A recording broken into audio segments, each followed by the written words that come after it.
What's the problem with having friends of the opposite gender if my intentions are pure? How many of you have ever seen the clip, Why Guys and Girls Can't Be Friends? Raise your hands. Tayyib. You need to watch it. I promise you it's not a sheikh.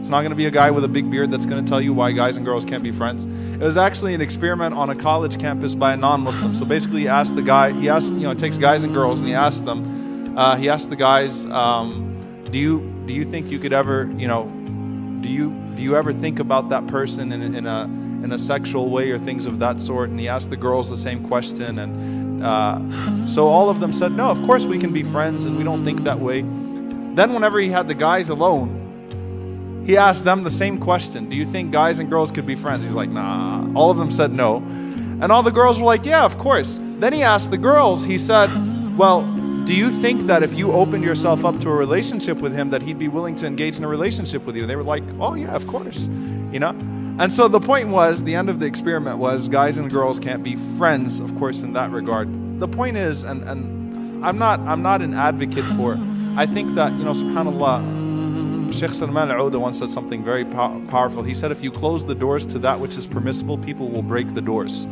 People will break them and people will transgress. There was communication and interaction between genders at the time of the Prophet ﷺ, but it was respectful, it was limited to what was necessary. It was not, subhanAllah, we teach split personality, seriously. It's like the sister comes to the masjid, she's an alien, right? But whenever she's outside, mashallah, she's fair game. That's hypocrisy. We should learn to be consistent.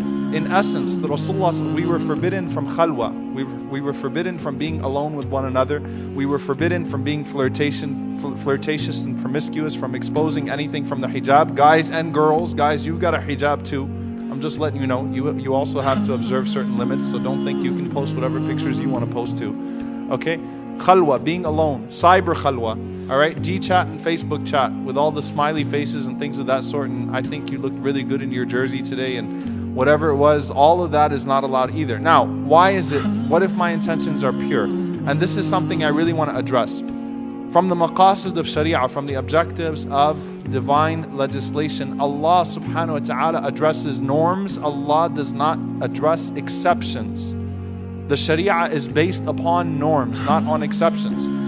If you feel like you can be with, you feel like you can be with a girl and she's just my cousin, she's my really good friend, I don't ever feel that way towards her, you are not the norm, you are the exception. The legislation will not be based on the exceptions, it will be based on the norms.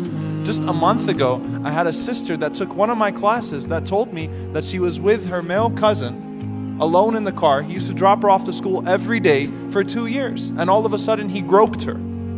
They're both masjid goers. She didn't know how to deal with it. She said, I never expected it. I never thought of him that way, but obviously he was thinking of me that way. And that's the first thing that's wrong with this question. My intentions were pure. How can you know the intentions of the other person? You cannot know the intentions. And let me just tell you something, sisters. Guys play a lot of games. No offense, man. Brothers, just cover your ears. We are not who you think we are sometimes. Okay? As long as a man is still biologically a man, he still is attracted to a woman. Okay? Unless he's undergone some procedure or something like that, he's still a man. He still likes women. He still likes sisters. Okay? So Allah addresses the norms, not the exceptions. Maybe you can control yourself, but not everyone.